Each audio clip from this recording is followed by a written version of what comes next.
Hola, ¿qué tal? ¿Cómo les va? Bueno, voy a hacer esta columna con una flor de jazmín de mi propio jardín en mi casa, como para darle un poco de perfume a este comentario, a este editorial. Bueno, el tema es que el 10 de diciembre cambia la estructura de la Cámara de Diputados y del Senado. Tengo la sensación, por los festejos y las opiniones de la oposición de la semana pasada, cuando se conformaron los porcentajes de las comisiones y quedó conformada la estructura de la Cámara de Diputados, en cuanto a su presidente, vicepresidente primero y vicepresidente segundo, etcétera, etcétera, que si a eso le sumamos el aviso con que el sector del campo invita a la sociedad a concentrarse en el Rosedal, invitando el campo a la ciudad para que el campo acompañe a la ciudad y la ciudad acompañe el campo, y diciendo que hoy es necesario hacerlo por la libertad y la dignidad de la República, por el solo hecho de que se cambia la configuración del Congreso, tengo la sensación de estar viviendo un momento donde pareciera, para quienes no pensamos igual que ellos, que venimos de un gobierno autoritario, dictatorial, de facto, donde la tortura, la opresión y la libertad de prensa fueron sacudidos permanentemente. Y que nos estamos desembarazando de eso para pasar a vivir en un sistema de libertad, de democracia y de dignidad. Es muy fuerte escuchar este tipo de cosas y creo que no es así. Indudablemente, hay gente que está equivocada. Este gobierno tiene muchas, absolutamente muchas cosas que debe mejorar, debe cambiar y debe reconocer haber hecho mal en el pasado. Deberá cambiarlas indudablemente y la oposición tendrá que hacer mérito suficiente como para poder saber imponer esa mayoría que se ha configurado en el Congreso, mayoría que se logra únicamente aunando todas las fuerzas políticas que están representadas, incluyendo las de derecha y las de izquierda. Ahora bien, todo el mundo menciona que el 28 de junio el pueblo se expresó y marcó cuál era su posición con respecto al gobierno. Yo creo que sí, que quedó claro algo muy claro.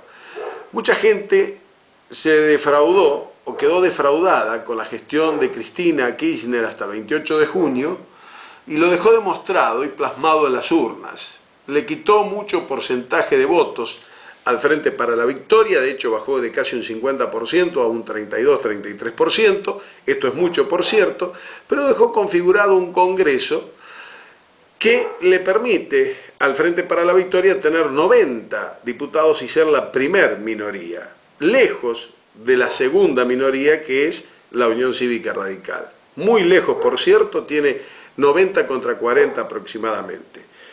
Ahora, lo que también es lógico es que el día 30 de octubre o en octubre del 2007, porque no recuerdo el día, el pueblo dejó plasmado en las urnas que quien gobierna es el Frente para la Victoria a través de Cristina Fernández de Kirchner y no la oposición desde el Congreso Nacional. Entonces hay algunas cosas como para analizar. Creo perfectamente, correctamente, y creo que está muy bien y me parece muy bien que lo haga, que la oposición forme una comisión investigadora para seguir e investigar a cada uno de los dirigentes del Poder Ejecutivo que cree están cometiendo irregularidades y corrupción en el manejo de sus áreas. Me parece perfecto, al punto tal de que tienen que investigarlo, porque para eso están los diputados y para eso también está el Congreso, deberán seguirlo permanentemente, hacer un análisis profundo de para saber si hay o no hay corrupción, y en el caso de encontrar hechos de corrupción, castigar perfectamente como corresponde a quienes cometan esa corrupción, inclusive si se debe llegar a un juicio político a la presidenta, también me parece bien que se lo haga. Esto está dentro de las leyes y de la Constitución Nacional, y de todos modos aprenderemos un poco más todos a ser más honestos en la vida del Señor. A Brasil le pasó con Collor de Mello, y yo creo que a partir de ese momento Brasil tuvo una bisagra en su política, y a partir de ahí todo fue distinto en el Brasil, con gobiernos de derecha o con gobiernos de izquierda.